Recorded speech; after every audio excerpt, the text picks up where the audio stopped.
I never believed the recordings could lie. I believed they only captured what already happened. But I was wrong. In 2016, I worked for a small country records office in northern Michigan. My job was to digitize old evidence tapes, cassettes, recording from the 1980s and early 1990s.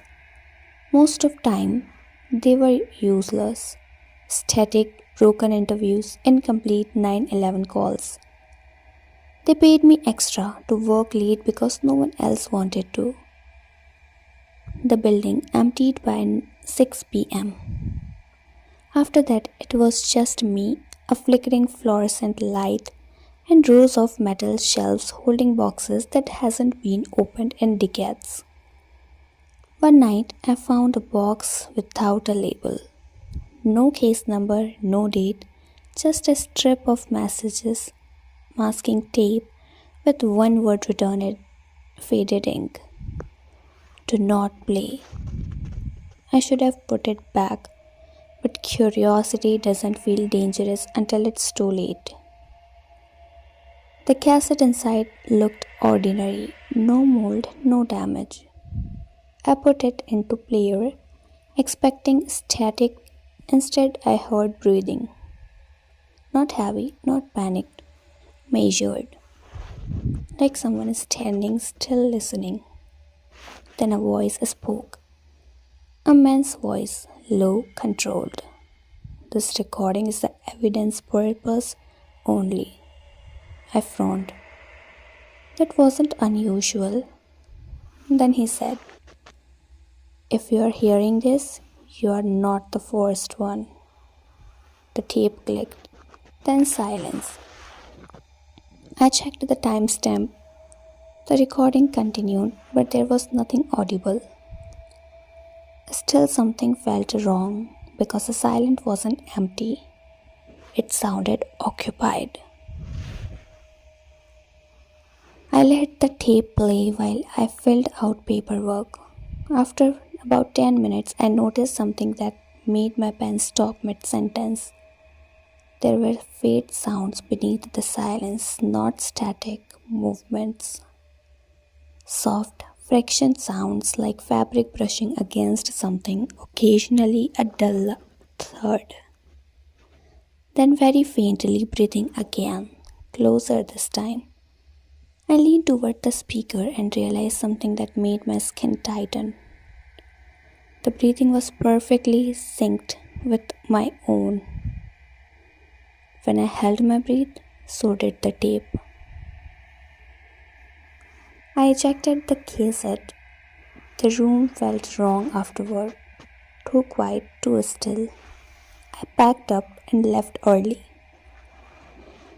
That night, I dreamed of the record rooms.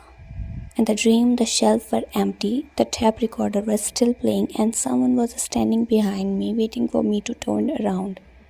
I didn't. I woke up sweating. The next evening, the tape was back on my desk. I hadn't taken it home. No one else had access to the room. A new label had been added to the cassette, my handwriting. But I didn't remember writing it.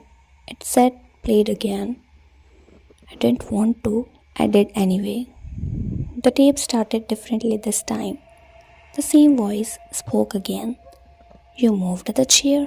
I froze because I had. Earlier that day, I shifted the chair slightly to stop it from wobbling. The voice continued. You turned the light off last night. My throat went dry. The voice paused. Then said something that made my stomach drop.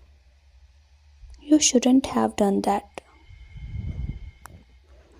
As the recording continued, new sounds emerged. Whispers, not clear words, more like fragrance. Half thoughts, some crying, some laughing, some repeating the same phrases over and over. I didn't know, I didn't know, I didn't know. The man's voice returned. These are the others. My chest felt tight. Other like what?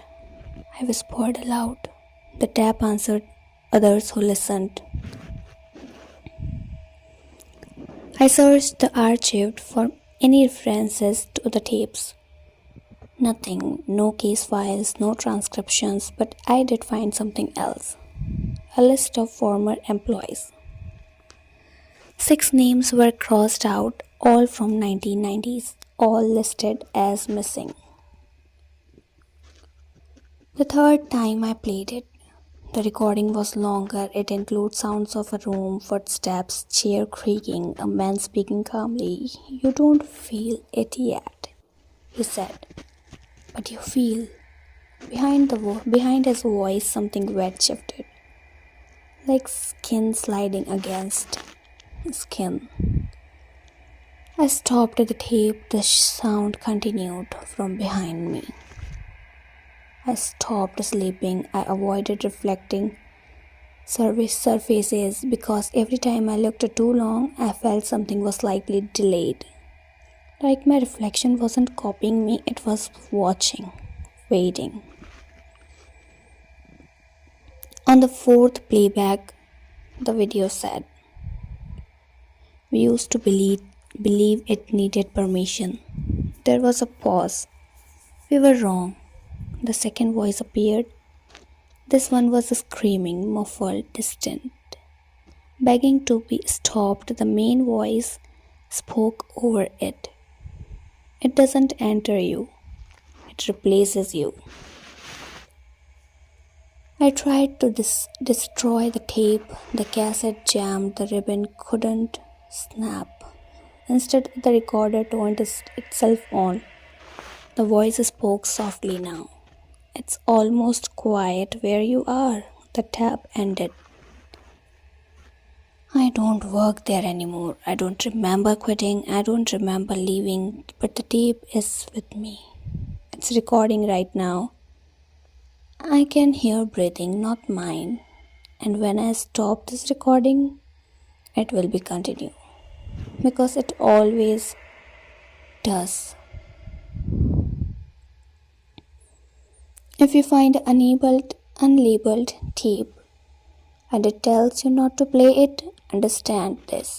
It's not a warning, it's a delay.